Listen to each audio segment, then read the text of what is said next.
Súper.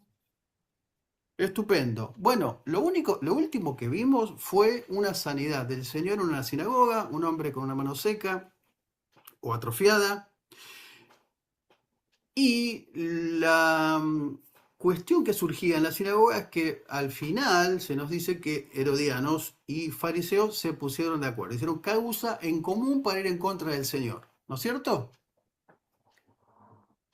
Y dijimos que a eso se lo llama coalición porque es ir en contra de alguien, aunque a veces no se esté de acuerdo. Pero cuando es para ir en contra de alguien, como en este caso, contra el Señor, eso fue lo que hicieron. 52, episodio 52, muchos sanados en el mar de Galilea. Es este evento. Recuerden, mar de Galilea, Genezaret, mar de Tiberias o Tiberiades. Mateo y Marcos mencionan esto. Dice, Jesús sabía que ellos tenían en mente, hablando de los herodianos y los fariseos, de lo que evento anterior. Y entonces se nos dice que salió de la región y mucha gente lo siguió. Y dice que sanó a todos los enfermos, pero les advirtió algo que el Señor venía haciendo reiteradas veces. Les advirtió que no revelaran quién era Él. Y en esto se cumple la profecía, entonces, la profecía de Isaías, que nos dice, miren a mi siervo, al que he elegido, Él es mi amado, quien me complace, pondré mi espíritu sobre él, proclamará justicia a las naciones. Y esta es una de las partes de los versículos que más me gusta de la Biblia. Dice, la caña cascada no quebrará, y el pábilo que humea no apagará, hasta que saque a victoria el juicio, y en su nombre esperarán los gentiles. Episodio 53. ¿Qué significa eso? Perdón, pastor, ¿qué significa eso? Eso significa que el Señor vino para los débiles, para sanar, para restaurar, y que esa obra que el Señor, esa obra mesiánica que el Señor estaba realizando, era justamente para los gentiles. Básicamente eso, ¿sí? Mm, Porque esa es la profecía de Isaías. ujú. Entonces, el próximo acto que tenemos es el 53 y tiene que ver con la elección de los 12 discípulos, los 12 apóstoles. Esto lo narran los sinópticos, Mateo, Marcos y Lucas. Es interesante que ustedes sepan que apóstoles significa enviado. Vieron que ahora está muy de moda el apostolado, pero apóstol significa simplemente enviado. ¿Y qué eran los discípulos? Discípulos eran estudiantes, seguidores. Seguidores que se unían a un rabino o a un maestro y en ocasiones o a menudo residían con él.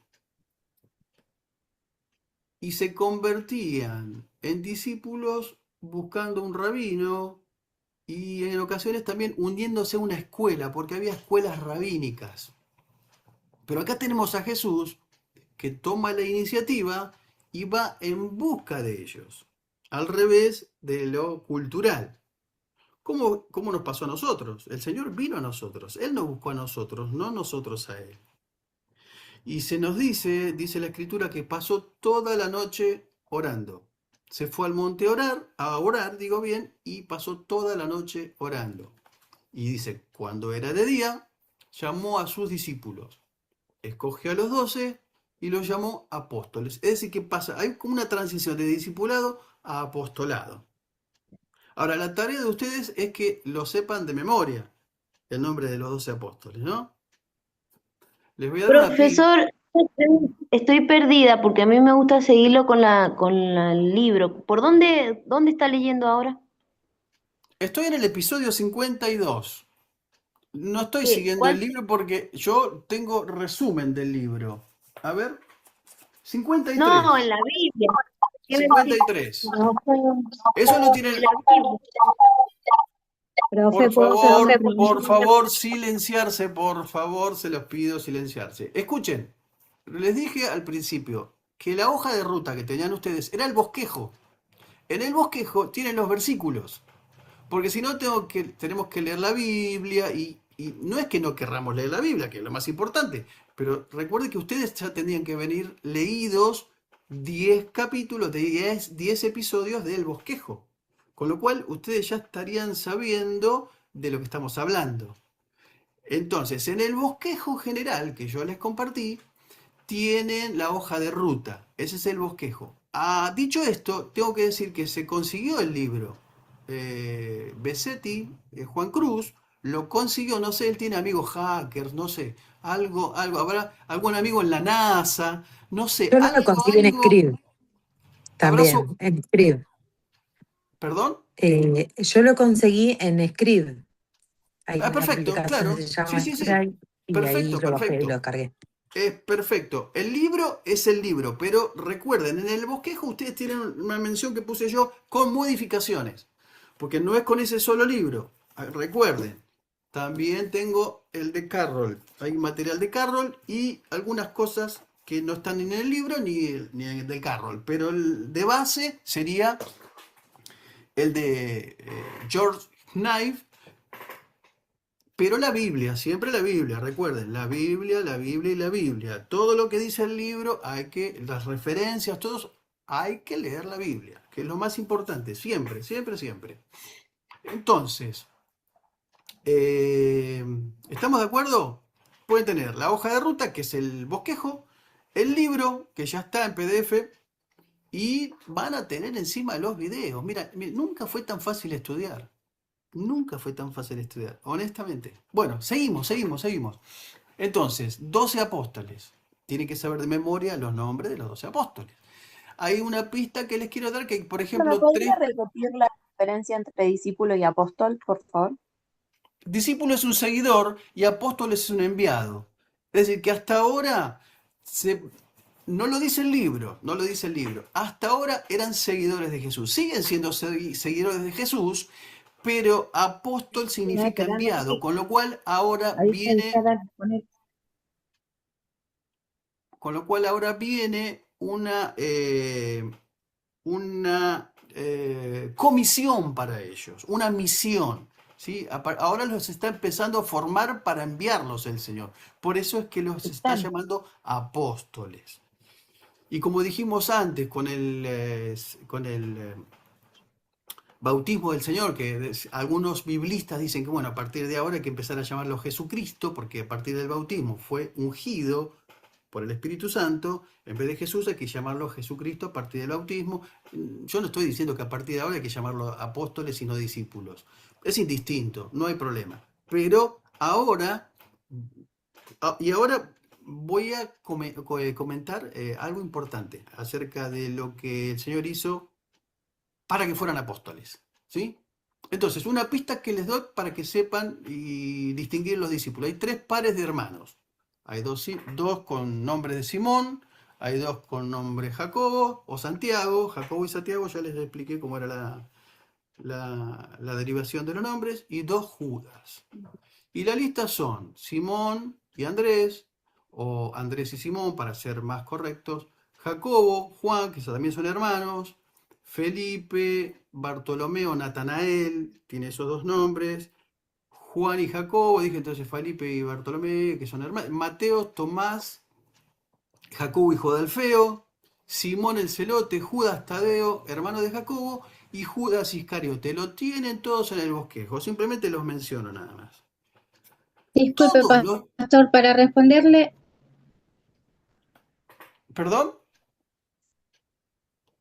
no, ¿Qué perdón, que quería responderle a la hermana que en la Biblia, por donde usted está leyendo en este momento los nombres, está en Lucas 6:12. Claro, exactamente. Miren, Mateo 10 de 2 al 4, Marcos 3 del 13 al 19 y Lucas 6 de 12 al 16. Entonces, para no andar repitiendo todo el tiempo eso, ustedes tienen el bosquejo, ¿sí? Entonces, vamos de nuevo. Todos los discípulos, la mayoría, los 11 de los discípulos, menos Judas Iscariotes, la mayoría son de la región de Galilea. Judas Iscariote simplemente era oriundo, quiero decir, de una región de Kiriat. una región de Judea. Todo lo demás de Galilea. Y a 5 de esos 12 discípulos no menciona la Biblia la manera en que Jesús los llamó. No hay descripciones del llamado. Estos 5 son Tomás, Santiago o Jacobo, el hijo menor de Alfeo, Simón el celote o el cananeo, Judas, hijo de Santiago, hoy también llamado Tadeo, y Judas Iscariote. De ellos no se sabe, no hay registro del llamado. Del resto sí. Y es importante saber además que en realidad a Jesús lo seguía mucha gente. Jesús tenía muchos seguidores. Está el grupo de los 70, que después son enviados. Están estos 12, que son los que elige ahora para el apostolado. Y el grupo más íntimo del Señor, el grupo más reducido, era el grupo de 3, de los 12, 3, que eran Pedro, Jacobo y Juan. Con ellos tres estuvieron en momentos clave del ministerio de Jesús. Esos 3 experimentaron cosas que los otros 9 no experimentaron. Pero Jesús tenía ese grupo íntimo donde él los llevaba aparte, por ejemplo, y habían presenciado, por ejemplo, la sanidad de la hija de Jairo, la transfiguración de Jesús en el monte, el Getsemaní. Y ahora, para cerrar un poquito la idea de lo que me preguntaron, hay una referencia de Marcos 3 que dice, cuando era de día, llamó a sus discípulos y escogió a 12, y después dice, a los cuales llamó apóstoles. Y escuchen esto, porque esto es muy interesante. Para que estuviesen con él y para enviarlos a predicar. Eso dice Marcos. Para que estuviesen con él y para enviarlos a predicar. Miren el orden. Pastor, le hago una pregunta. Sí, ¿Por qué piensa que, por ejemplo, Jesús eligió solamente esos 3 discípulos para que lo acompañaran en ciertos momentos clave? en principio Juan y Pedro para escribir las cartas que escribieron y Juan la revelación. En principio me parece que para hacer cosas que los demás tal vez no hicieron. Ujú. Y, por ejemplo, Pedro, que fue, digamos, el principio de la iglesia, la estableció Pedro, por ejemplo. Me imagino que es por eso, ¿no? No, no es así, perdón. El líder en Jerusalén de la iglesia era Santiago, el hermano de Jesús. Ah, bien, bien, bien. Hablando de la iglesia primitiva, ¿no? De sus comienzos. Pedro fue un discípulo más que el resto. Y eso echa por tierra, como dije los otros días, la doctrina de la Iglesia Católica que quiere impulsar a Pedro como el primer papa. Y en realidad no fue así. El primer líder nato que tuvo la Iglesia primitiva fue el apóstol Santiago. Bueno, entonces, Una pregunta, pastor. sí, Una adelante. pregunta. Pero Santiago no está entre los 12 discípulos. No, ni siquiera es discípulo ahora. Es el hermano de Jesús, que evidentemente se convierte después. No. No, Claro, no yo, está dentro de los yo 12. lo que, Ahora no está claro, dentro de yo los 12. como lo que interpreto, ¿no? Que Jesús siempre vino a romper estructuras, ¿no? Y por ahí uno cree que uno de estos discípulos tenía que ser el líder y en realidad fue otro el líder, que es Santiago en este caso. Sí. Si vamos al caso, los discípulos, los más cercanos del círculo de los 3, bueno, 2 de ellos escribieron más cartas, la Revelación, el Apocalipsis, pero el liderazgo El libro de quizás... Judas, por ejemplo. ¿Perdón?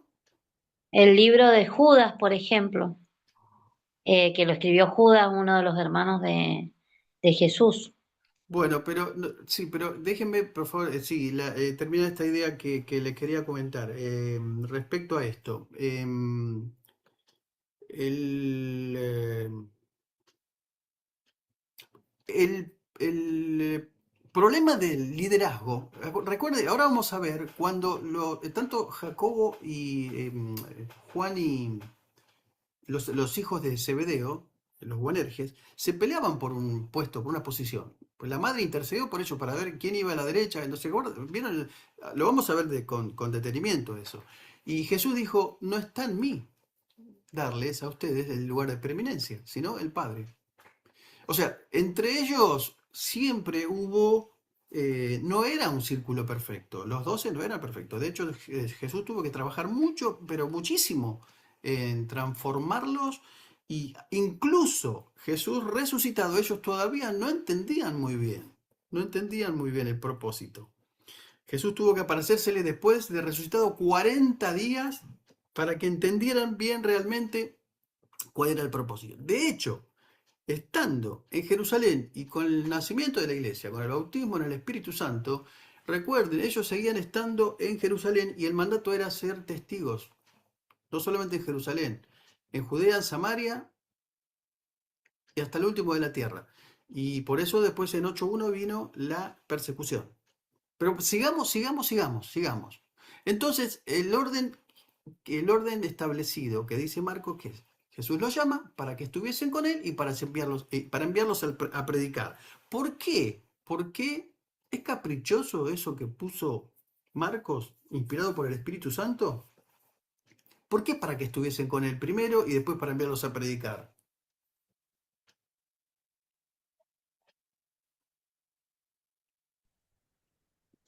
Para que los prepare primero. Para que tuvieran autoridad. Y Para que fueran porque testigos primero de tenían Dios. que aprender, creo yo, ¿no? Claro, Para luego porque, poder Para que enseñar. estuviesen con él, quiere decir que estuviesen con él en espíritu, porque si no, no pueden predicar, o sea, no pueden hablar de Dios. claro, porque Porque además fueron enviados a hacer las mismas obras que el Señor hacía. Para mí también exactamente. para que ellos vieran la palabra cumplida, el hecho de que Él ya resucitó, de que está ahí y que, bueno, hacerlo realidad también en sus mentes, ¿no? Que baje a su corazón. Claro, pero yo quería que ustedes prestaran atención en el énfasis del orden. Primero pienso que era para que aprendieran de él, para que tuvieran testimonio de qué es lo que iban a enseñar si no lo conocían primero. Primero había que vivir con él, hablar como él, conocer lo que él pensaba, cómo él actuaba, para después ser testigo de lo que él hacía. Exactamente, Silvia. Ese es un orden que no se puede alterar nunca. Estar con él y después el servicio. ¿Se entiende? Porque no se puede hacer absolutamente nada sin la presencia. No se puede hacer absolutamente nada sin antes haber estado con el Señor. Ese es un orden que tenemos que aprender, que no se puede alterar. Amén. En realidad lo más importante es estar con Él. Sin la intimidad, sin la comunión, no se puede hacer la obra del ministerio. Es imposible.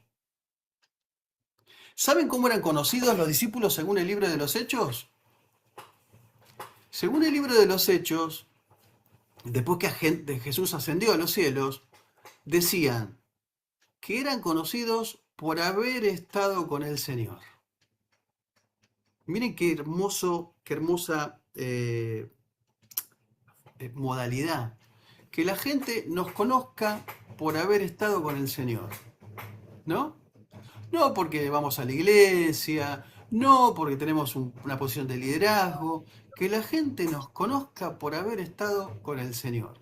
Porque una vez que uno está con el Señor, un tiempo de intimidad, un tiempo donde Dios transforma, ministra, y uno no es la misma persona.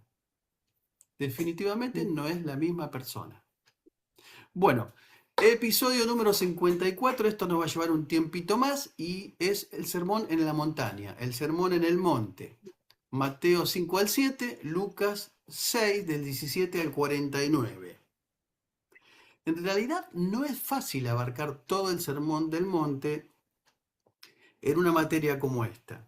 Se necesita mucho más tiempo, pero mucho más tiempo, si se quiere abordar, digamos, solamente el sermón en el monte. Lo que pasa que, bueno, esto es una materia que lleva muchos eventos, pero yo les recomiendo un libro que es extraordinario, que no les puede faltar en su biblioteca. Si lo pueden comprar, si lo pueden adquirir, PDF, lo que sea. Es un excelente libro. Se llama La Contracultura Cristiana y es de John Stott. Contracultura Cristiana de John Stott. Bien, Mateo entonces se refiere a las enseñanzas desde la montaña, desde el Sermón del Monte, y Lucas, que es más corto, menciona en un terreno plano, llano. Dice Lucas, luego, perdón, que Jesús descendió de la montaña, entonces da a entender que está en un terreno llano, ¿no? ¿En qué cambia esto? Que uno tenga una mirada y otro tenga otra mirada. Absolutamente en nada. Dijimos que era una misma mirada, o mejor dicho, un mismo evento con diferentes perspectivas, ¿no? No altera lo que tiene que ver con el sermón, con la enseñanza, con la profunda enseñanza del Sermón en el Monte. Son diferentes miradas entonces de un mismo evento. La verdad central no altera en absoluto, para nada.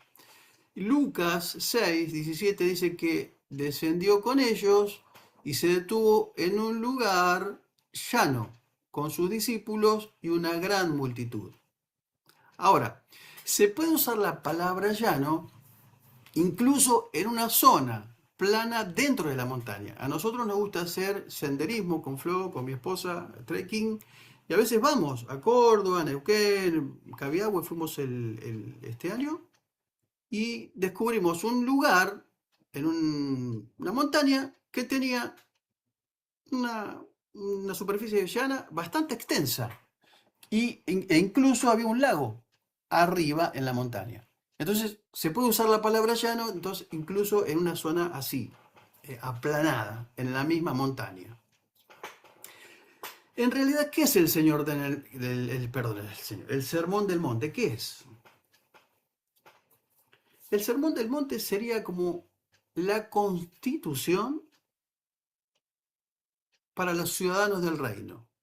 Las leyes que van a regir cómo van a vivir los ciudadanos del reino de los cielos. Lo que es la constitución para una nación, para un país, lo es para los ciudadanos del reino. Una serie de leyes con alto contenido espiritual y moral como en ningún otro tratado, en ningún libro del mundo.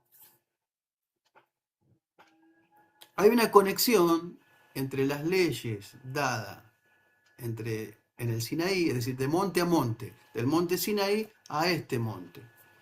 Hay una especie de conexión. Las leyes dadas en Sinaí, dadas por Moisés después que salen de Egipto y llegan al monte Sinaí, tenían que ver más con lo exterior del hombre. De hecho, se le dan leyes, cosas que tienen que ver con cosas para hacer, las leyes del altar, las leyes ceremoniales. En cambio, las leyes del reino nacen del interior, como cosas que hay adentro, para hacer, en realidad, para hacer más que para hacer. Porque en realidad era imposible para el hombre cumplir con toda la ley. Esa es la razón fundamental por la cual vino Cristo, porque en Cristo se cumple toda la ley y todas las profecías. Y este sermón en la montaña, o en el monte, o en el llano, o como quieran llamarlo, comienza con 8 bienaventuranzas. Y otra vez acá surge algunas diferencias del relato. Algunos creen que les habló la multitud y otros creen que les habló simplemente a los discípulos. Porque Mateo dice Mateo, por ejemplo, viendo la multitud, subió al monte. Da a entender como que le escapa a la multitud, ¿no? Porque Jesús tenía tiempos de retiros también con sus discípulos, tiempos apartados para ellos, simplemente nada más que para ellos, no para la multitud. Y dice, viendo la multitud subió al monte y con él sus discípulos. Pero Lucas dice, en el llano estaba con sus discípulos y una gran multitud. Otra vez, no hay conflicto acá. Lo importante es el mensaje central que Jesús va a emitir. Una misma situación, diferentes perspectivas. ¿Qué es bienaventuranza? Bienaventuranza es una forma muy judía, muy cultural judía, corresponde a la cultura judía. Se menciona en los Salmos, en Isaías, en Ezequiel. En realidad la palabra bienaventurado, bienaventuranza, aparece más de 50 veces en la Escritura, reiteradas veces. Y en griego la palabra bienaventurado es makarios, con K, makarios. Significa afortunado, bendecido, dichoso, feliz. Y es raro para nosotros entender, para nuestra cultura occidental, es raro entender la idea de que, por ejemplo, son bienaventurados los que lloran, ¿no? Normalmente los que lloran es porque tienen dramas. Pero porque ante todo no es algo que podemos sentir, sino que es algo que somos. Eso es bienaventuranza. El gozo que resulta de la bienaventuranza de Dios es fruto de lo que Dios está haciendo en nosotros y a través de nosotros. Ahora cuando vayamos desarrollando cada bienaventuranza se van a dar cuenta que esto tiene mucho sentido. Entonces comienza con la primera, bienaventurados los pobres en espíritu, porque de ellos es el reino de los cielos. Bueno, nuestra manera de leer el texto difiere mucho otra vez de la cultura del momento. El término para pobres es patojos, en griego, patojos, que significa mendigar. Para nosotros, pobre y mendigo es lo mismo. Para nosotros, la mendicidad y la pobreza van juntas. Pero en la cultura judía no era lo mismo. Porque sobre todo, los que mendigaban no eran por pobreza. Cuando una persona, por ejemplo, estaba triste, angustiada o en crisis, por lo general se vestía de cilicio, se echaba cenizas, usaba ropas ásperas. Y los reyes hacían este tipo de prácticas. Los reyes hacían esto en tiempos de crisis, de calamidad, en señal de humillación.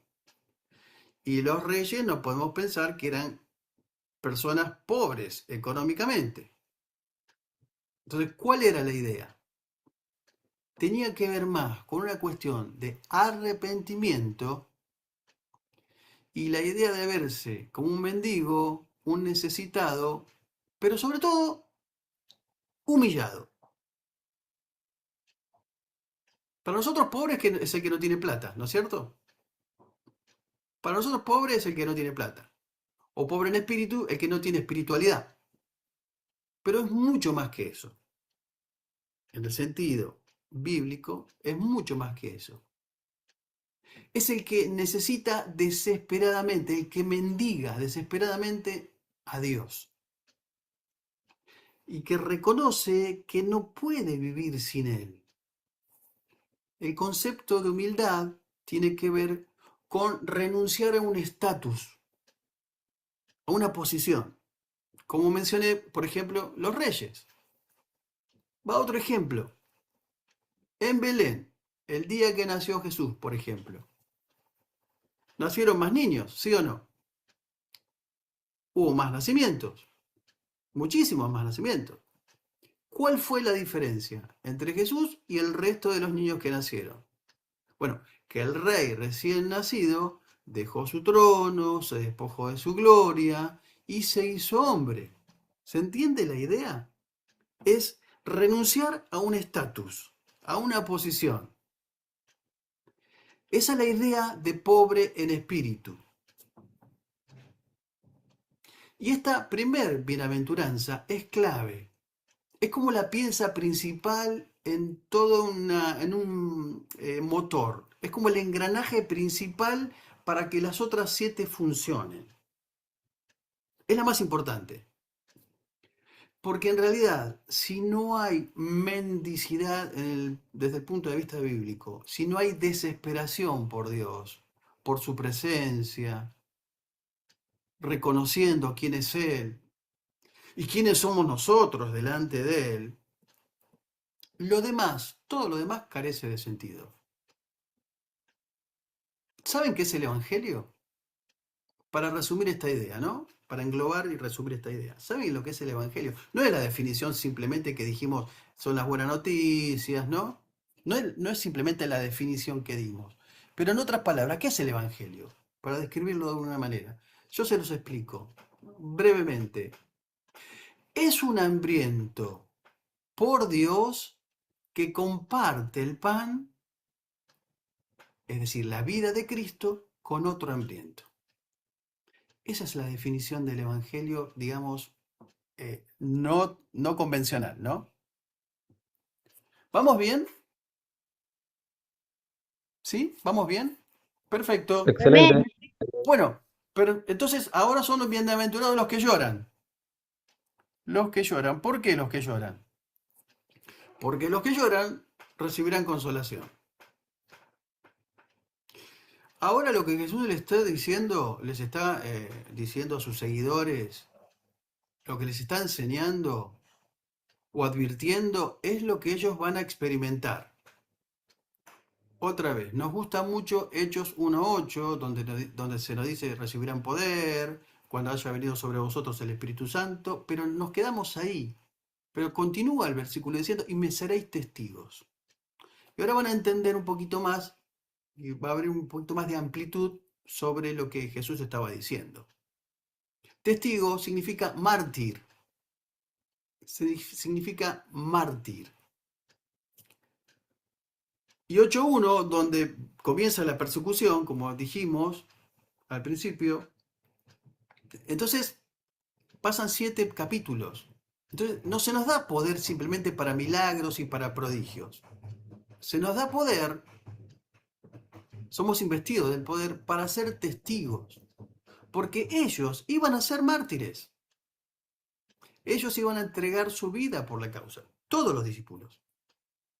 Por eso, como les comenté, no es lo mismo el bautismo en el Espíritu Santo que el bautismo en fuego. No me olvide de eso, ¿eh? Cuando llegue el momento lo voy a explicar mejor. Culturalmente a los hombres nos enseñaron a no llorar, ¿no? ¿Qué nos decían nuestros padres? Los hombres no lloran, lloran las mujeres, ¿no? Qué contradicción, ¿no? Fíjense, una contradicción aparente. Felices los que lloran.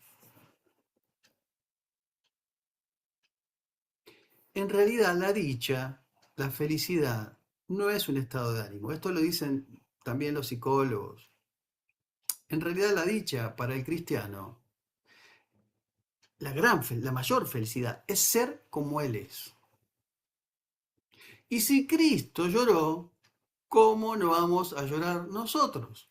La vida en el servicio viene con ese combo, con sufrimiento, incluye lágrimas. Pero nada, absolutamente nada vale más la pena que servir a Cristo el Señor, aunque sea con lágrimas. ¿Cuántos dicen amén? Amén.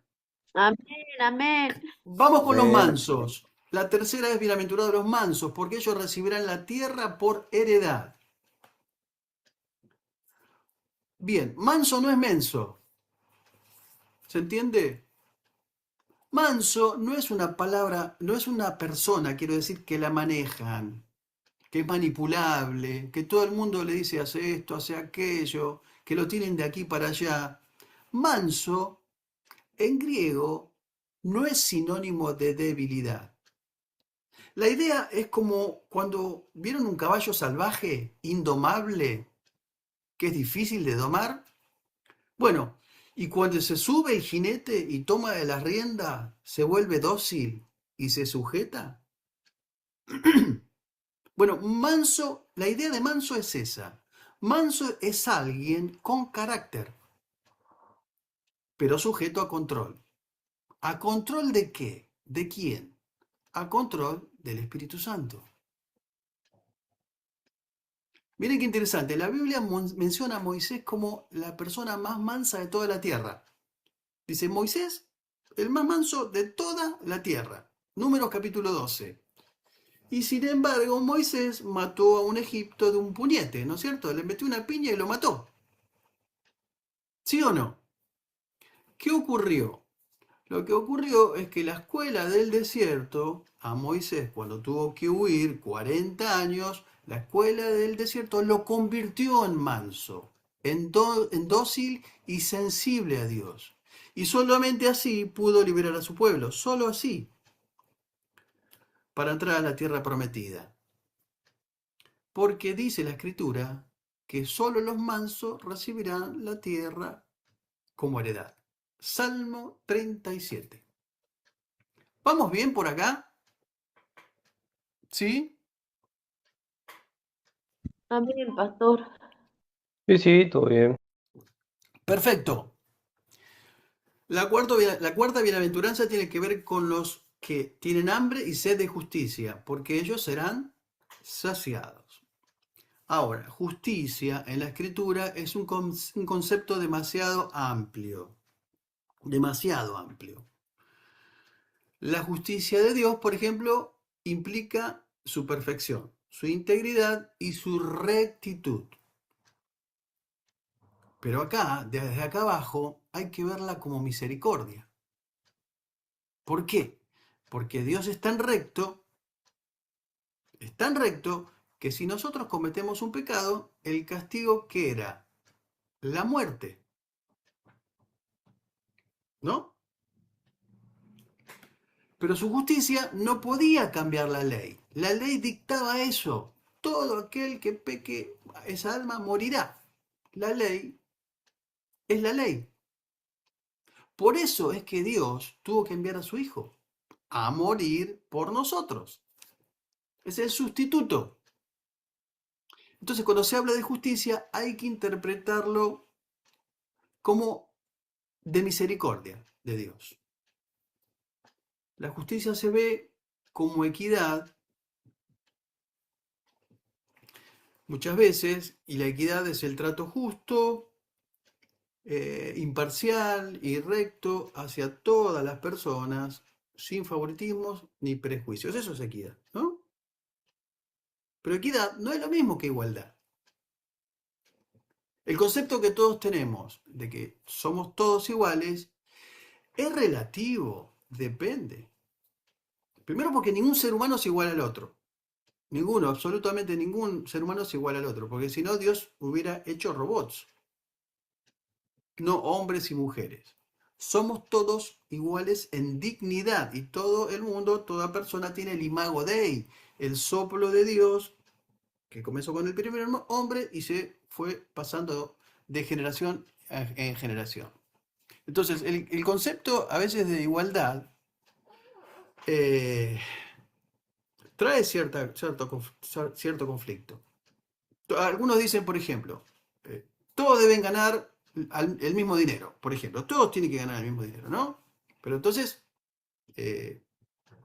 bajo esa idea, nadie se esforzaría. Nadie haría méritos. ¿Quién trabajaría para mejores resultados? ¿Dónde queda el principio de la parábola de los talentos, por ejemplo? Entonces, siempre la justicia debe ser mirada desde una perspectiva de arriba, desde el punto de vista de Dios, no humanamente, sino espiritualmente. Y Jesús dice que si nuestra justicia no es mayor que la de los escribas y los fariseos, no podemos entrar en el reino de los cielos. Tiene que ser mayor. La palabra es interesante porque la palabra en griego es dikaio, recto, significa recto. Es decir, que sería entonces para unir las ideas, bienaventurados los que tienen hambre y sed por lo que es recto. Es interesante, miren, Isaías en el capítulo 5 dice esto: hay de los que a lo bueno dicen malo y a lo malo dicen bueno. Vieron que hoy se habla de la posverdad, ¿no es cierto? Es decir, que el criterio de la verdad es reemplazado por a veces la emoción o la identidad, quiero decir, de grupo, es decir, lo que piense la mayoría, ¿no? Y lo que se va perdiendo son los absolutos de Dios. Porque hay cosas que no pueden cambiar según los patrones espirituales establecidos desde la fundación del mundo, la ley de Dios. No pueden ser cambiados. Patrones morales, espirituales. Entonces nos encontramos hoy con una filosofía relativista donde te dicen, por ejemplo, que todo es relativo, ¿no? Todo es relativo. Entonces, un robo no es un robo. Porque si el que roba es víctima de la sociedad, es víctima del sistema, el que robó no es un ladrón, es una víctima. Entonces no es un robo. ¿Se entiende la idea? ¿Cómo se alteran muchas veces los principios, los valores? Y una vez más se repite lo que Adán dijo en el huerto: la mujer que me diste, ¿no? Es tu culpa. Yo estaba bien sin la mujer, ¿sí? Vino la mujer y me metió en este lío. Yo no. La falta de compromiso y la falta de responsabilidad. La culpa es tuya. La mujer que me diste. Aunque la mayoría esté de acuerdo, aunque la mayoría, no significa que que sea la razón, que sea la verdad. No es consenso, es principio. Porque aunque el hombre se autoperciba mujer o viceversa, déjeme decirle que van a pasar los años y uno u otro tendrá que ir al ginecólogo o tendrá que ir al proctólogo, según la biología lo dicte, lo dictamine. Porque hay cosas dadas, leyes dadas por Dios que no se pueden alterar. Y porque por más quiero decir que yo me autopercibe águila, me voy a subir a una montaña, me voy a tirar de la montaña y no voy a volar, me voy a estampar contra el piso y me voy a... ¿Sí o no? Sí. Por eso es un llamado para los cristianos, que los cristianos tenemos que tener hambre y sed de justicia de Dios, de lo que es recto, de lo que dice la Escritura, de los principios y valores que nos caracterizan como cristianos comprometidos. Vamos con las 5. Los misericordiosos, porque ellos alcanzarán misericordia. Esta es una palabra que me gusta mucho. Misericordia es una palabra que a mí me gusta mucho, que viene del latín y está compuesta por dos palabras. Miser, que significa desdichado, digno de miseria, y cardis, de cardio, corazón. Es decir, que Dios pone su corazón en mi miseria. Miren qué definición, extraordinaria. Dios pone su corazón en mi miseria. Y en griego es eleo, con doble E, O. Eleo, que significa compasivo. Y esa es la virtud que inclina a la persona a compadecerse de los sufrimientos y miserias ajenas. O sea, el que tiene la capacidad de sentir el sufrimiento de otro. Lo que se llama hoy comúnmente como empatía, ¿no es cierto? La gente piensa a veces que el misericordioso es el que ayuda. Y la Escritura hace un énfasis en lo motivacional. A veces que lleva a la ayuda. Porque muchas veces la ayuda, el asistencialismo, a veces es con falsas motivaciones. Pero Dios no juzga el acto en sí, sino la motivación correcta. Porque en realidad es difícil, es imposible, digo, no es difícil, imposible engañar a Dios. porque Él conoce las intenciones del corazón. Entonces, todo aquello que es capaz de sentir el dolor por otra persona, es decir, lo que está padeciendo, eso se llama misericordia. Y un principio que establece Jesús para ser misericordioso es que dice, sean misericordiosos como vuestro Padre es misericordioso.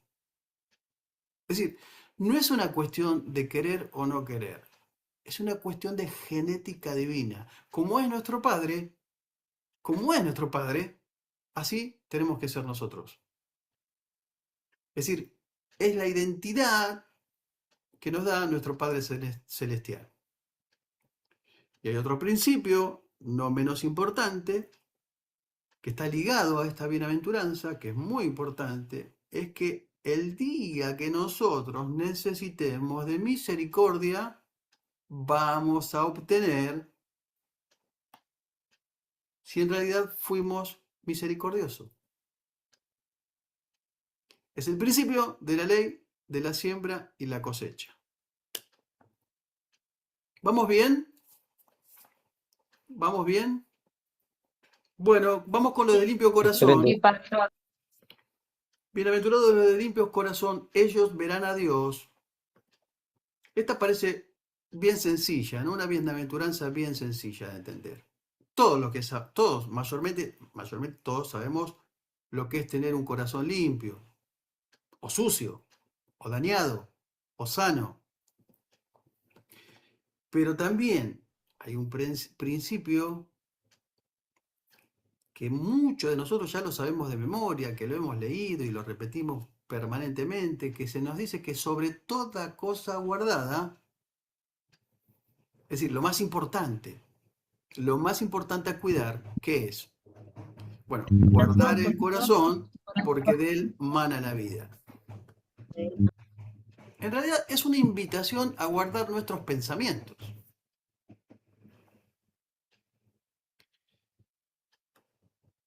A cuidar nuestras emociones, que nos llevan a tomar decisiones y que influyen directamente a nuestra calidad de vida, en nuestra calidad de vida.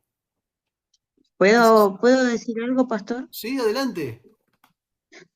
Para mí, guardar el corazón es ejercitarse en el perdón, porque uno perdonando impide que se aniden en nuestro corazón rencores, broncas, odios, todas esas cosas. Entonces, yo así salvaguardo mi corazón, Exacto. perdonando. Es una forma. Es parte de la cantidad de cosas que pueden afectar al corazón, ¿sí? Los malos hábitos, las malas conversaciones, las malas influencias, todo afecta, todo lo que entra al corazón afecta a nuestra personalidad, a nuestro carácter. Ahora, es asombroso y es alarmante, ustedes se asombrarían de la cantidad de gente en las iglesias que son espirituales, gente espiritual, pero emocionalmente enfermas por un problema del corazón. Gente que no sabe gestionar sus emociones. Y entonces nos encontramos otra vez con gente muy espiritual, incluso muy servicial, pero que en lo relacional vive una vida totalmente alterada. Mire, vamos a hacer una práctica, esto lo hacemos con Flo en talleres para matrimonios. Vamos a leer este versículo, pero al revés. Es el antiversículo, como decimos nosotros. Vamos a leerlo de manera inversa, buscando justamente el antiefecto. Esto lo hacemos y es muy interesante, porque uno comprende un poquito más el principio. Entonces, ¿cómo sería al revés? Al revés sería, infelices los sucios de corazón, porque ellos no verán a Dios. ¿Se dieron cuenta del efecto que tiene? Ahora vamos con Filipenses 4.8. Miren, Filipenses 4.8 dice, tiene que ver con lo que influye en nuestra mente y va a nuestro corazón. De la misma manera, vamos a leerlo. Miren, lo voy a parafrasear yo. En esto pensar, en esto piensen. Todo lo mentiroso, todo lo deshonesto, todo lo injusto, todo lo impuro, todo lo desagradable, todo lo que es de mal nombre. Si hay algún vicio o maldad alguna, si algo indigno de alabanza, ¿por qué leemos esto así? ¿Por qué leemos estos versículos así?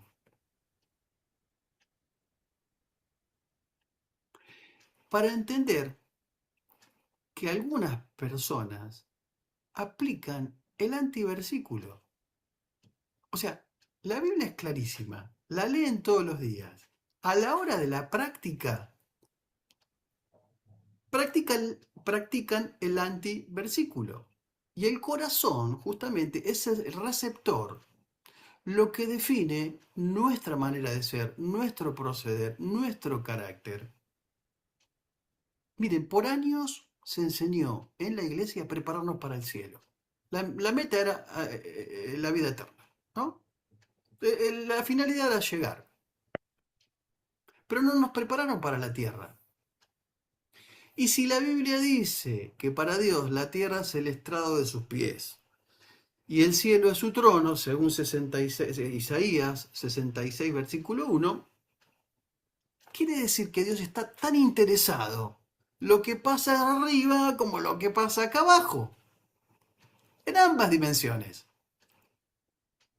La inteligencia emocional, oyeron hablar, hoy todo el mundo habla de inteligencia emocional, pero no es algo nuevo. La Biblia, que es un libro milenario, ya habló acerca de esto, la inteligencia emocional. No es algo nuevo para nosotros. Uno entra a una librería y está llena de todo. Inteligencia emocional, libros de autoayuda, ¿no es cierto? Entonces van seguido a una librería, pero está lleno al principio de eso. Y la Biblia habla de esto hace miles de años. Pero eso explica de alguna manera por qué hay gente en la iglesia amargada, quejosa, melancólica. Levanten la mano cuántos conocen gente que se queja todo el tiempo en la iglesia. Levanten la mano. ¿No? En vez de practicar la alabanza, predican la quejabanza, ¿no? ¿Sí o no? Totalmente. ¿Se puede decir algo, Sí, pastor? ¿Puede adelante. ser? Adelante. Eh, Creo que esto también lo vine escuchando en estas semanas, que tenemos la costumbre durante tantos años de siempre poner el foco en lo espiritual y de separar como que en la parte almática, el corazón, las emociones o lo material están fuera o escapan de Dios, como que si Dios no lo hubiese creado o fuese menos. Sin embargo, el que creó todas las cosas es Dios y Él es el que da el primer interés en todo y Él es el espíritu que influye en todo y por Él y para Él fueron creadas todas las cosas, nosotros mismos incluidos y las emociones incluidas. Así que este realmente, por lo menos en lo personal y para mi familia, es una etapa donde las emociones es lo que más estamos trabajando, porque fueron los que más nos alejaron del Señor. Trabajar un líder o cualquier persona en realidad, cualquier persona con un corazón sano va a sanar a otras personas. Y una persona con un corazón herido va a seguir hiriendo, sea pastor, líder, apóstol, arcángel, lo que quiera ser, va a seguir hiriendo. Tal cual, Cristian. Cristian sos, ¿no? Sí, sí, Sí, sí. sí, sí. Claro, sí, sí, sí. También tiene que ver con la religión, sí, Juan Cruz. Sí, claro, tiene que ver con a veces mucha religiosidad. Y la verdad es que la parte emocional a veces no se trabaja, no se toca y hay iglesias emocionalmente, se- perdón, ¿no? Hay iglesias emocionalmente enfermas. Pero es una realidad, no es juzgar, simplemente describir una realidad. Eh, no se puede, es imposible. Un cristiano que se lleve mal todo el tiempo con todo el mundo. Bueno, ampliaremos. Bien. Eh, La mayor parte de nuestra existencia la vamos a vivir en la eternidad, con el Señor, en el cielo. Es decir, lo que vivamos acá en la tierra 70, 80, 90 años, 120, como voy a vivir yo, por ejemplo, tiene que ser bien vivido, como un ciudadano del reino, porque Jesús dijo, yo he venido para que tengan vida y que la tengan en abundancia, incluye algo holístico, completo, todo nuestro ser. ¿Mm? Entonces, ¿cómo podemos bajar el cielo a la tierra nosotros? ¿Cómo hacemos para bajar el cielo a la tierra? Mire, sencillo, facilísimo, pero sencillísimo. ¿Saben cómo? Dice, los de limpio corazón verán a Dios. Es como que los de limpio corazón verán a Dios en todas las cosas. ¿En dónde? Acá mismo, en lo cotidiano de la vida. Porque si me va bien, Dios estuvo en el asunto. Y si me fue mal, también Dios estuvo en el asunto. Si algo gané, Dios lo hizo. Si algo perdí, Dios lo permitió. Porque si vivimos, para Él vivimos. Y si morimos, para Él morimos. Sea que vivamos o sea que muramos, del Señor somos. Amén. Siempre. Vamos con los pacificadores. La séptima. Los pacificadores serán llamados hijos de Dios. Bienaventurados los pacificadores, porque ellos serán llamados entonces hijos de Dios. Paz en griego es eirene. De eiro, que significa unir. Eirenepollos, escuchen, pacífico significa un pacificador. No anoten esto, tranquilos, tranquilos, no se hagan problemas por esto. Y viene también de dos raíces, eirene, que es paz, y pollos, en vez de, como dicen ahí en Mendoza, no pollo, dicen, ¿no? Acá decimos pollo, ahí dicen pollos, pero con I-O-S. Pollos significa hacer. Eirene, paz, pollos, hacer. Quedaría entonces, uniendo todos estos términos, bienaventurados los que hacen la paz. El mundo, las naciones velan por la paz, hacen tratado de paz, y al mismo tiempo hay una carrera armamentista descomunal. Porque aunque se promueva la paz, déjenme decirles que la guerra sigue siendo un negocio formidable. Y el mundo está tan convulsionado, tan confundido, que le dieron el Nobel de la Paz, el Nobel, quiero decir, de la Paz, a Barack Obama, que se cansó de invadir Medio Oriente. Ningún presidente bombardeó tanto Medio Oriente como Barack Obama, pero le dieron el Nobel de la Paz. La paz, la verdadera paz para los ciudadanos del reino, no viene de afuera, sino que es de adentro hacia afuera. La mayoría todavía no se dio cuenta y la están esperando. Están esperando que venga de afuera la paz. Y estoy hablando de cristianos, ¿no? Dice, cuando yo tenga tal cosa, voy a tener paz. Cuando ocurra tal cosa, voy a tener paz. Cuando se vaya mi suegra, voy a tener paz. Y por ahí le faltan muchos Generalmente es años. todo comercial. Es un marketing también, exactamente. Pensamos que si tenemos el mejor bolso vamos a ser muy felices. O si tenemos, no sé, el mejor Exactamente. auto y cosas así. Exactamente. Pero nunca habrá paz para el cristiano. Pero es que no, lo que pasa es que no experimentamos lo que dice la Biblia. Jesús dijo, mi paz os dejo, mi paz os doy. No como el Exacto. mundo la da, sino de la manera en Exacto. que Él la da. Exactamente. Pero todavía muchos de nosotros la estamos esperando de afuera, como si cosas, situaciones, nos dieran la verdadera paz. Pero la Escritura dice en realidad que en Gálatas 5:22 que el fruto del Espíritu, no los frutos, el fruto del Espíritu es amor, gozo, paz, paciencia, benignidad, bondad, fe, mansedumbre, templanza. ¿Cuántos conocen gente conflictiva? Gente ¿vieron esa gente que le dicen puente roto? Puente roto porque no la pasa a nadie. ¿Conocen gente así? ¿Cuántos conocen gente así? Levanten la mano, pidan perdón al Señor por los pensamientos que están teniendo. Gente que cuando Amén, llega, pastor. gente que cuando llega a un lugar alborota todo, altera todo, no tiene paz, ¿no? No tiene paz. Santiago 4 dice, ¿qué es lo que causa disputa entre ustedes? ¿Qué es? ¿Acaso dice Santiago, no surgen de los malos deseos que combaten en su interior? No tienen paz. Dice, desean lo que no tienen.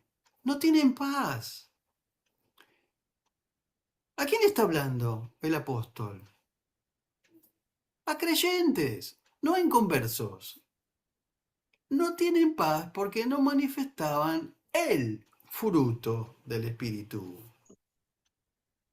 No les habla a inconversos, les habla a cristiano. Bueno, a mí me encanta porque algunos cristianos quieren dejar la comunidad, la iglesia, porque hay gente conflictiva, dicen, está lleno de hipócritas, hay gente que miente, pero viven en un tupper, perdón, viven en Marte. Gente de la iglesia es gente, con debilidades, con pecados. La iglesia es un lugar imperfecto, donde la perfección del Espíritu se mueve y obra y perfecciona, pero es un lugar de gente imperfecta. Y en ocasiones la iglesia es un centro de rehabilitación espiritual, emocional. Pero solo los Es que... como si dijéramos, no voy a ir al doctor porque la enfermera es hipócrita, o no voy a ir al doctor Claro, porque el otro paciente de al lado me miró mal. exactamente, ese sería el razonamiento. Pero los que unen, dice, los que unen, los que hacen la paz, serán llamados, miren qué interesante, hijos de Dios. Otra vez. Lo genético, la identidad, el ADN espiritual, siempre mostrará de quiénes somos hijos. Los que hacen la paz. La número 8. Bienaventurados los que padecen persecución por causa de la justicia, porque de ellos es el reino de los cielos. Bienaventurados son cuando por mi causa os vituperen, los persigan. ¿Qué más dice? Digan toda clase de mal contra vosotros, mintiendo. Cláusula, mintiendo, claro, mintiendo. Si es verdad, no, ya no sos bienaventurado. Están diciendo la verdad. Cuando digan mentiras. Gozaos y alegraos porque vuestro galardón es grande en los cielos, dice Jesús, y menciona algo histórico, algo que pasó, algo que ocurrió en el pasado. Dice, porque así persiguieron a los profetas que fueron antes de vosotros. Bien, acá está encerrando el Señor algo que iba a ocurrir, una especie de profecía les está dando. Pero miren qué interesante, afortunados por ser perseguidos. Este sería el sermón para un domingo a la mañana, ¿no? Afortunados por ser, lindo título, afortunados por ser perseguidos, felices por ser perseguidos. Pero si solo se queda en un sermón, la verdad que sería como un domingo perdido, básicamente. Porque en realidad Jesús les está diciendo, les está advirtiendo lo que va a pasar. Es la persecución, lo que viene para ellos. Jesús les advierte de lo que va a ocurrir dentro de poco, cuando Él ascienda, cuando Él se vaya, cuando Él los deje. Por eso viene el Espíritu Santo. Le está diciendo literalmente, van a ser perseguidos. Van a ser calumniados. Van a ser injuriados. Y eso de alguna manera será el precio del apostolado. Y esto no ocurrió solamente en el primer siglo. En la historia de la iglesia, cuando ustedes vean historia de la iglesia, se van a dar cuenta que la iglesia sufrió persecuciones sistemáticas, digo, esporádicas, quiero decir, pero también sistemáticas. Por momentos, pero también sistemáticas. La gran y última persecución de la historia, no esta, de la historia de la iglesia, fue por llevada a cabo por Diocleciano en el 303 después de Cristo. Y se caracterizó por la quema de escritura, por la destrucción de lugares de culto, la ejecución de cristianos. Esto lo cuenta la historia de la iglesia. Lo van a ver ustedes con detenimiento. Pero déjenme decirles que no contempla este tiempo porque este es el tiempo de mayor persecución de la iglesia cristiana. Este es. Lo que ocurre es que no sale en los medios. No es noticia. Es una vergüenza. Es un escándalo. No es noticia. Sale solamente en los portales cristianos, sale en las redes sociales, pero están matando cristianos en países, en comunidades, en etnias que odian literalmente el cristianismo. Iglesias quemadas con cristianos, con hermanos nuestros, adentro. Esto está pasando ahora. Esto no es historia. ¿Eso Esto es en qué actual. continente? ¿En qué continente pasa eso? Asia, África, países musulmanes. En Uganda creo que también. Los prenden fuego, los corren, los matan, les pegan tiros en la calle, una masacre total.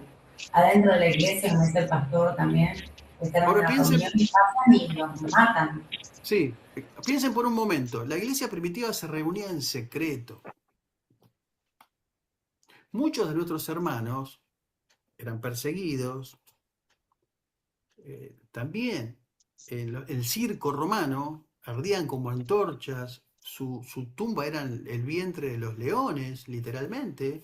Era un espectáculo dantesco, espantoso, horrible. Pastor, Sí, buenas noches. Quería contar algo a esto que usted está hablando, de que muchas veces quizás la iglesia aún no entendió, ¿no? El evangelio en sí, porque a veces las personas están en la iglesia y se sienten mal por algo, porque o no le saludaron, o se sintió ofendido, o lo que sea, emocionalmente, sin ver lo que realmente a veces el llamado, ¿no? A seguir a Cristo, a servir a Cristo, demanda de la iglesia, del cristiano, ¿no? sí, sí, Y sí. esto, viendo la realidad de lo que usted está contando, que el año pasado creo que pasaron videos donde cristianos eran prendidos fuego, atados las manos, los terroristas le quemaban vivo a las personas que decían ser cristianos, ¿no? Así que eso quería acotar porque la verdad que es una realidad muchas veces triste porque la gente no entiende, es mucho más que un saludo, es mucho más que me miren o que no, o que me acepten o que no me acepten. Sí, sí, sí. Sí, gracias, Mariela. Exactamente. Hoy la iglesia perseguida afecta a más de 360 millones de personas en todo el mundo. ¿Escucharon eso? 360 millones de personas. Se concentra entonces en África, en Asia, en Medio Oriente. Y otra vez, perdón, ¿sí? El 31 de marzo, de hecho, fue el día de la iglesia perseguida. Claro, En sí, muchos países, sí. bueno, en muchos lugares se oró por esto que estamos hablando, ¿no? Que en el Medio Oriente mucha gente es asesinada por predicar la palabra del Señor. Sí, sí, No sí. pueden leer Biblia. De hecho, cuando se reúnen en lugares que todo oculto, ¿no? Porque no pueden predicar la palabra. No está Exactamente, permitido. exactamente. Sí. Miren, tenemos que orar por los misioneros.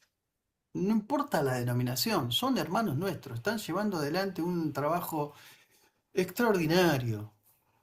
Y otra vez, a veces cuando nosotros pensamos que porque no nos saludó fulano, porque no nos nombró el pastor, o porque no nos dieron un cargo en la iglesia, la gente se va, porque no lo llamaron, porque no lo nombraron. Y nos damos cuenta que la verdad son cristianos que no entendieron nada, absolutamente nada. Pero bueno, oremos Quisiera también por contar eso, por algo los débiles. rapidito, pastor. ¿Perdón? Ya que quería contar algo rapidito, le digo que eh, yo entendí esto, ¿no? El llamado del Señor y pasé una situación y me acordaba cuando usted empezó a hablar de este tema, como que todos se pusieron en contra, ¿no?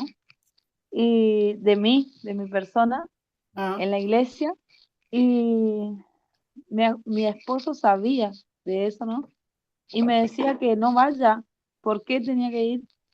Y yo le decía que yo no iba a la iglesia por la gente, sino que yo iba por Cristo, ¿no? Y me acuerdo que me senté en el medio de la iglesia y me sentía tan mal, tan mal, tan mal, porque sentía ese desprecio de mis hermanos. Y lloraba lloré mucho, pero doy gracias a Dios porque nunca desistí de Cristo porque me despreciaron, porque me dejaron, porque no, al contrario me aferré mucho más al Señor, pero pasé esa situación. Sí, uno tiene que enfocarse en el Señor. Es decir, miren, yo les voy a decir una cosa, esto es un principio, lo enseñé hace poco en un taller. Hay un principio que dice que lo que te acerca te aleja. Es verdad. Explico. Si uno va a la iglesia por la música, el día que no estén los mismos músicos no va más a la iglesia. Si uno va a la iglesia por el desayuno, el día que no haya desayuno, no va más a la iglesia. Porque está atada a lo que lo acerca. Uno debe ir al templo, no a la iglesia. Uno lleva la iglesia al templo. ¿Se entiende eso? Uno es la iglesia y lleva la iglesia al templo. Ustedes ahora están trayendo la iglesia a mi casa. ¿Se entiende? Sí, Ustedes son la iglesia. Ahora mi casa es la Totalmente. iglesia porque ustedes la trajeron acá, a mi casa. Entonces, Mm. lo que te aleja te atrae. El día que el pastor, cambien el pastor, vos vas por el pastor, no va más a la iglesia. Y uno no debe uno debe enfocarse en Cristo, en el Señor. Perfecto, Juliana, perfecto. Uno debe enfocarse en el Señor, que es el Señor de la iglesia. ¿Se entiende?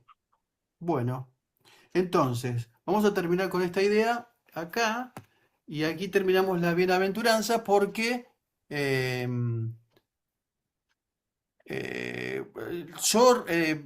la reflexión última que hago acá es que tienen que orar, por favor, oren, no dejen de orar nunca por la iglesia perseguida, por los hermanos misioneros, por los que tienen un verdadero compromiso por las misiones, no dejemos de orar y de ofrendar también, que se hacen misiones de las dos maneras, ¿ok? Vamos con las dos metáforas que dijo Jesús que somos nosotros. ¿Cuáles son las dos metáforas? Seguimos con el sermón en el monte, ¿eh? ¿Cuáles son? Luz y sal, ¿no es cierto?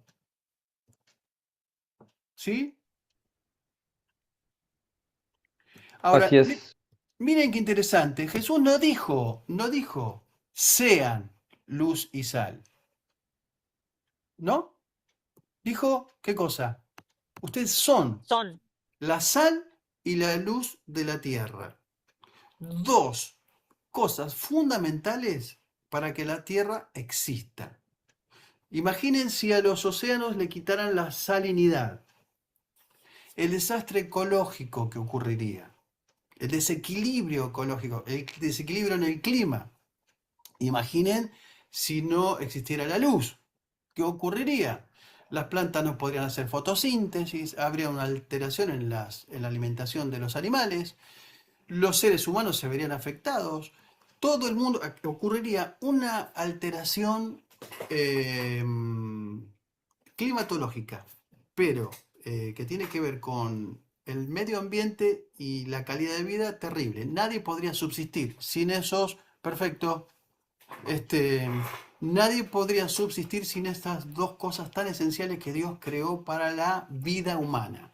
Sal, sumamente importante. Sal era, se pagaba en salario, o sea, el término salario viene de lo que cobraban los soldados, se pagaba con sal porque servía para la preservación de los alimentos. Sumamente importante. Entonces, tanto la sal como la luz, Jesús toma esas dos metáforas para decir, ustedes son, no tienen que ser, son los que preservan la vida de alguna manera en esta tierra. No importa la iglesia a la iglesia que vayas, si es chica, si son pocos, si son muchos, no importa. Lo importante es que seas influencia, porque tanto la sal como la luz es una influencia para que la vida misma exista. Hay sociedades en el mundo que no existirían si no existiría una iglesia que ora, que hace trabajo social. Entonces, no estamos hablando de templo, no estamos hablando de simplemente una comunidad, estamos hablando de individuos que toman un rol de influencia en la sociedad. ¿Y dónde necesitamos esa influencia? ¿En qué parte de la sociedad necesitamos esa influencia? En todos los ámbitos, en todos los aspectos de la sociedad necesitamos ejercer la influencia de ser luz y sal, o sal y luz. ¿Amén? ¿Perfecto? Amén. Bien. Amén. No me vengan a preguntar, ¿los cristianos pueden incursionar en política? Por supuesto, de la misma manera que un cristiano puede ser astronauta, puede ser médico, puede ser filósofo, puede ser obvio, porque ahí es donde necesitamos la influencia del reino. De eso se trata. De eso se trata. De hecho, tenemos políticos que son cristianos. En Argentina, Daniel fue un influyente en un marco político. José también ejerció la política en Egipto. Era una parte muy importante de económica. Bueno, quiero que estén relajados respecto al resultado del parcial. Siempre hay oportunidad de recuperar, de compensar, así que por favor no se hagan problema. Lo importante es que ustedes no abandonen, porque ustedes están preparándose para el ministerio, ¿sí? Y Jesús, el Señor, los quiere usar, y los quiere usar en sus capacidades y con la preparación que ustedes están ahora invirtiendo para una vida, para desarrollar una vida de ministerio, ¿sí? Oramos al Señor. Oramos juntos. Señor, gracias en esta noche una vez más por darnos la posibilidad de seguir aprendiendo de tu palabra. Gracias por las enseñanzas del Sermón en el Monte que vamos a seguir retomando, pero que hayan calado muy profundo en nuestro corazón para poder ser modificados en nuestro ser interior y para poder ser más semejantes a Cristo, para que nuestra vida se manifieste el Cristo que está dentro de nosotros. Bendice a mis hermanos, dales un buen descanso y bendecilos hasta la próxima clase en el nombre de Jesús. Amén y amén. Bendiciones. Dios le bendiga. Chao, pastor. Bendiciones, Que tengan un buen descanso. Bendiciones, pastor. Dios le bendiga. Bendiciones. Pastor, no le voy a decir, pastor. Sí. Pastor, ¿le puedo hacer una consulta rapidita? Sí, adelante. Okay. Mi esposo y yo estamos tomando la clase, pero solo dimos un email, una cuenta de email. Y la cuenta de email está bajo su nombre. Así que cuando usted mandó ahora el examen, solamente lo pudimos hacer uno de los dos. Ok. Entonces lo hice ¿De dónde son, yo. Alejandra, ustedes? ¿De dónde son? Yo soy mexicana. ¿Pero estás en Argentina? No. ¿En México estás? Sí. No. Un aplauso para nuestra hermana mexicana. Vamos, vamos todos. ¡Qué hermoso! ¡Felicidades, bendiciones! Bueno. Bueno, Pastor, le mientras... hago una pregunta, Bienvenida. disculpe. Esperen, por favor. Esperen, que termine Alejandra. Sí, Alejandra. Entonces, pastor, necesito yo crear un email para No, que, no. Quédese ¿no? tranquilo. Antes, en ese viejo formato ese de Google Forms, se necesitaba el email. Ahora no hay problema. Solo con los datos ya llega a nuestro banco. Quédense tranquilos. No, no hay problema. Ok, No hay pero problema. entonces, por ejemplo, mi esposo no pudo tomar el examen porque solamente lo pude tomar yo cuando abrí ahí, solo Bien. pudo entrar yo. Bueno, Entonces, él necesita tomar el examen mañana. perfecto. ¿Bajo qué órbita están? ¿Quién es el director? En Mendoza. De Mendoza, perfecto. Sí. Entonces, le pueden pedir a Nadia o a la hermana encargada que yo le enviamos el parcial. ¿Sí? No hay problema. Muy bien. Bueno, Muchas les gracias. deseo lo mejor, pero que no nos ganen en el Pastor, Mundial. Que lleguen pastor, lejos, pero que no nos ganen en México. ¿Ok? Alejandra. Gracias. Sí, adelante. Chao. disculpe, pastor, una preguntita. Mañana más o menos a qué hora va a ser el parcial. Es a la misma hora que hoy, ¿cierto? No. Ustedes pueden hacer el parcial cuando ustedes quieran. Otra vez, esto es un compromiso de ustedes con el Señor. Ustedes no necesitan que los controlen, ustedes no necesitan absolutamente nada. Nosotros le enviamos el parcial, ustedes en el momento que pueden lo hacen. ¿Sí? Ajá. Es Porque el otra mismo vez, parcial, ¿verdad? puede ser el mismo parcial o puede estar un poquito modificado, depende. Bien, Normalmente bien. vamos viendo, pero normalmente es eso, recuperatorio. ¿De acuerdo? Muchas gracias, pastor. Que Bueno, esté muy Pastor, bien. ¿se lo pedimos a nuestra directora? sí, por favor, sí. Bueno, gracias. Bueno, Le bendiciones. Chao, pregunta, Delphi. una última. Bendiciones. ¿Me escuchas?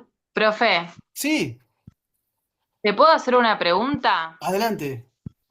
Hablando sobre las bienaventuranzas, que me quedé pensando en la misericordia.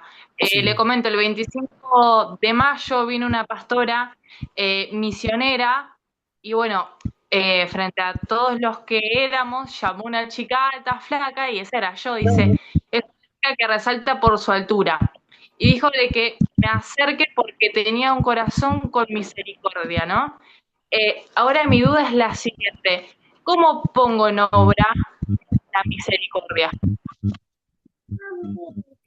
No entendí muy bien lo que dijo esa hermana de vos. Perdón, ¿me podés repetir? Porque me perdí un poquito ahí. Que me acerque hacia el altar, hacia el Sí, frente, sí, porque había visto en mí misericordia y bien, que necesitaba que en ese momento en el que estábamos, que abrace a una chica que estaba, porque en mi corazón había misericordia y que lo bien. tenía que usar. Entonces, mi duda es, ¿cómo hago? ¿Cómo haces? Pedirle al Señor que te dé el corazón del Señor para tener empatía. Mira, la misericordia es sentir lo que siente la otra persona, que es lo muy difícil, ya lo más difícil en esta sociedad. Una sociedad individualista, al ser humano le cuesta mucho ponerse en el zapato de la otra persona. Simplemente, mira, uno de los peores pecados que existe es la religiosidad, es querer ser bueno por uno mismo. Es querer ser misericordioso por uno mismo. Uno naturalmente no es misericordioso, naturalmente. Entonces, tenemos que dejar que fluya lo que está dentro de nosotros. ¿Qué hay dentro de nosotros? El Señor, la vida de Cristo. Entonces, dejar que la vida de Cristo fluya, que salga y que las personas que están afectadas también te afecten a vos y vos poder entenderlas y ayudarlas. Simplemente eso. No es humano. No es algo humano que Sí, nosotros tenemos que hacer. Es algo espiritual, que viene del espíritu. ok, o sea, es normal que en este momento que justamente vengo con mi trabajo mal, porque yo trabajo con niños con diagnósticos como con autismo, síndrome de Down, que yo me deje de lado lo que es el profesionalismo y la ética y me sienta mal por lo que está pasando uno de mis pacientes. Es que si no, no tendrías alma. Justamente. Mira, es muy difícil. A veces ahí hay una cosa que ocurre con los profesionales, ¿qué le piden a los profesionales? Sobre todo los que trabajan con chicos con tratamientos oncológicos, que vos no te involucres demasiado porque te enfermas, te podés llegar a morir. Entonces tenés que pedirle al Señor que te ayude a tener el equilibrio justo para poder asistir en la parte emocional, pero también en la parte profesional. Es un trabajo que estás haciendo extraordinario. Tu vocación no es para cualquiera. Así que yo celebro eso y oramos para que el Señor te guíe y te dé la cobertura que necesitas para hacer tu trabajo. Amén. ¿Mm? Amén. Gracias, pastor. No, por favor, bendiciones. Dios te bendiga mucho. Bendiciones. Bueno, Pastor, sí, perdón, yo soy la que entré tarde, avisé que estaba con un problema familiar y no bien. llegué a hacer el examen. Bueno, ¿Llega mañana la directora? ¿quién ¿Cómo quién hacemos? quién es tu directora? A mí me lo pasa Silvina de la Madrid, pero no sé quién es. Yo soy de región Buenos Aires Sur. Priscila, entonces, Arellano. Priscila, me parece. Sí, sí. Sí, mañana le enviamos a Priscila y a todos los directores. En realidad ya creo que lo recibieron los directores, ¿sí? Pero por las dudas mañana se lo volvemos a compartir y Bien. lo pueden hacer. Buenísimo. ¿Sí? Bueno, Listo. Millones de bendiciones. gracias. Dios les bendiga mucho. Bendiciones a todos. Que descansen. Bendiciones a todos. Dios le bendiga, pastor. Chao. Bendiciones, chao. Bendiciones. Bendiciones.